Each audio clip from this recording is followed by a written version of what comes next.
संक्षिप्त स्कंद पुराण महेश्वर खंड केदार खंड।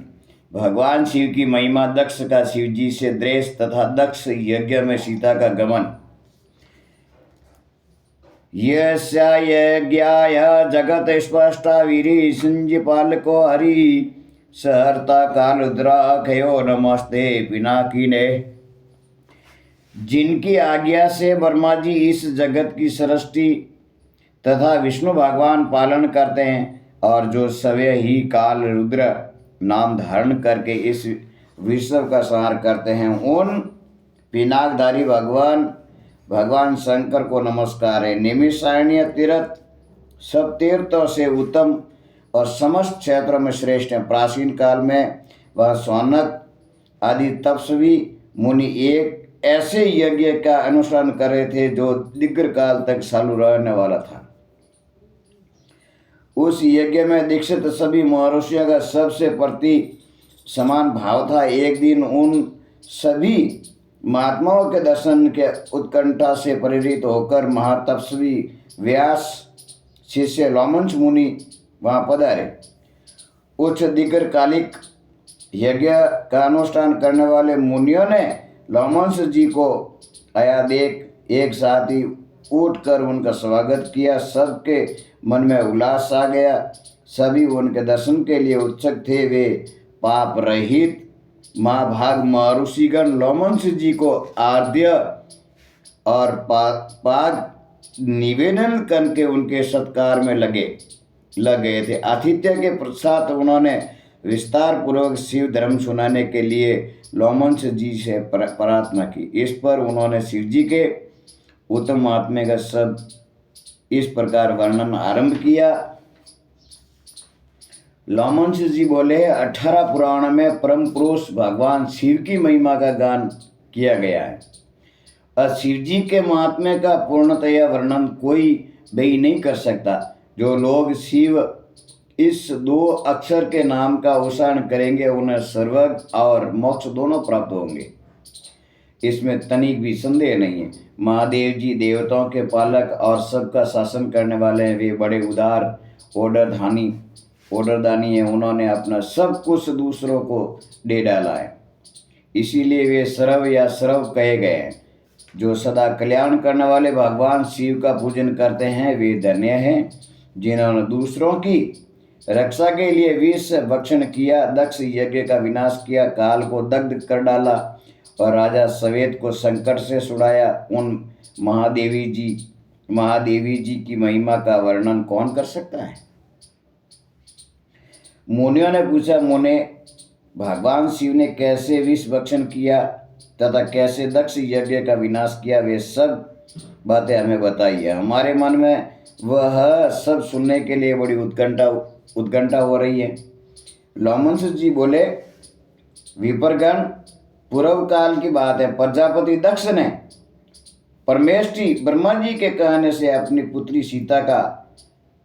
पुत्री सती का विवाह महात्मा शंकर जी के साथ कर दिया था।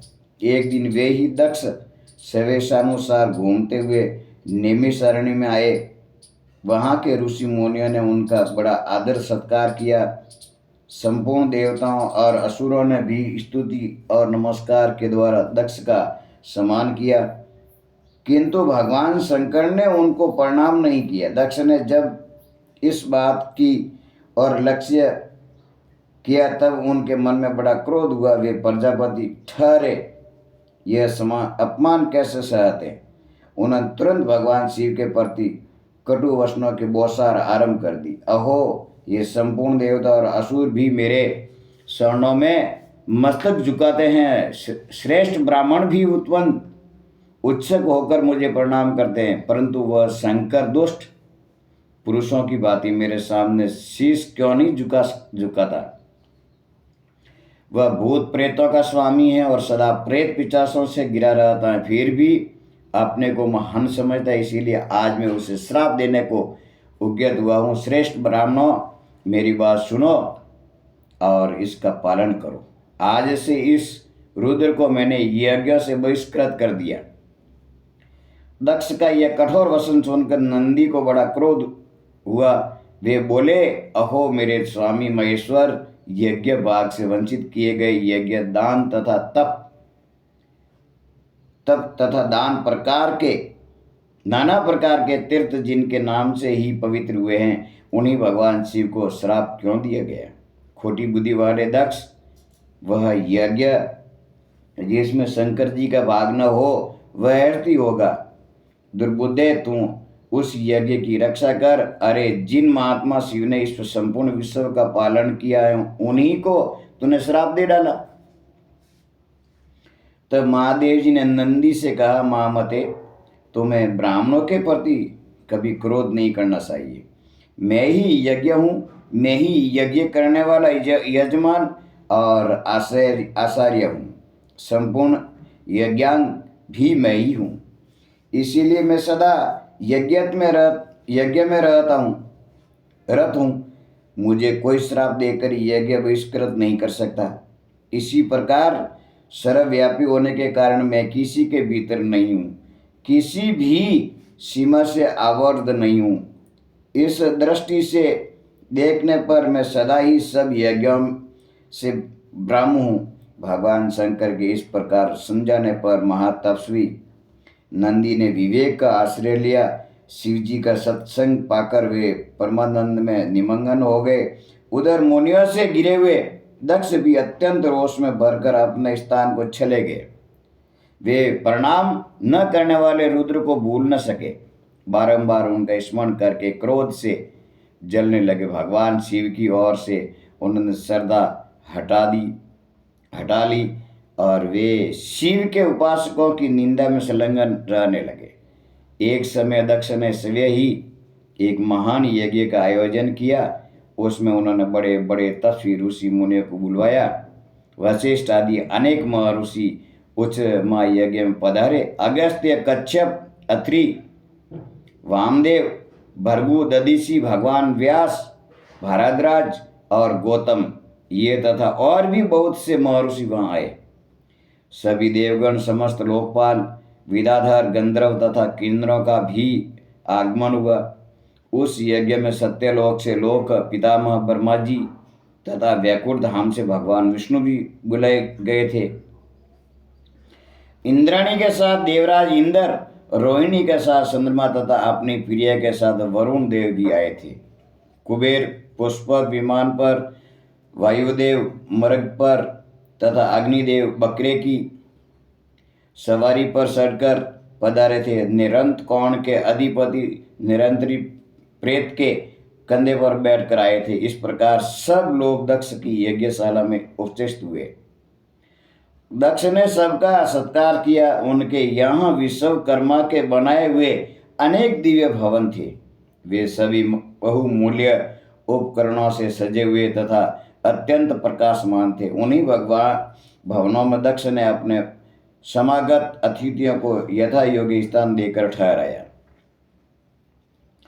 दक्ष का वह महायज्ञ कर्णखल तीर्थ में आरंभ हुआ। उसमें उन्होंने भृगु आदि तपोधनों को ऋषि ध्वज बनाया। अनेक प्रकार के कौतुक और मंगलासार संपन्न करके दक्ष ने उस यज्ञ की दीक्षा ली। साथ में उनकी धर्मपत्नी भी बैठी। ब्राह्मणों ने सवर्षि वासन किया। उस समय अपने सौहार्दों से घिरे हुए दक्ष अपना महतत्व बढ़ जाने के कारण अधिक सुशोभित हो रहे थे। इसी समय महर्षि दधीचि ने वहाँ दक्ष से इस प्रकार कहना आरंभ किया, प्रजापते, ये देवस्वर गण, ये बड़े बड़े महर्षि तथा लोकपाल भी तुम्हारे यज्ञ में मंडप में पधारे हैं, तो भी पिनाक पानी महात्मा शंकर के बिना यह यज्ञ अधिक शोभा नहीं पा रहा है। जिनके बिना मंगल भी अमंगल रूप में ही परिणित हो जाता है तथा जिन त्रिनेत्रधारी भगवान के अधिकार में आने पर अमंगल भी तत्काल मंगल के रूप में बदल जाते हैं, वे अब तक यहाँ क्यों नहीं दर्शन दे रहे हैं? दक्ष, अब तुम्हें भी भगवान विष्णु और इंद्र के साथ जाकर परमेष्ठी भगवान महेश्वर को बुला ले आना चाहिए। उन योगी शंकर की उपस्थिति से यहाँ सब कुछ पवित्र हो जाएगा। जिनके स्मरण तथा नामोच्चारण से सब पुण्यमय हो जाता है। दधीचि का ये वचन सुनकर दक्ष क्रोध में भर गए और बड़ी उतावली के साथ उत्तर देने लगे। उनका भीतरी भाव तो दूषित था, किंतु ऊपर से वे हंसते हुए से बोल रहे थे। उन्होंने कहा, संपूर्ण देवताओं के मूल हैं भगवान विष्णु, जिनमें सनातन धर्म की स्थिति है, जिनमें संपूर्ण वेद यज्ञ और नाना प्रकार के सत्कर्म भी प्रतिष्ठित है। वे भगवान विष्णु तो यहाँ पधारे हुए हैं, यही हैं।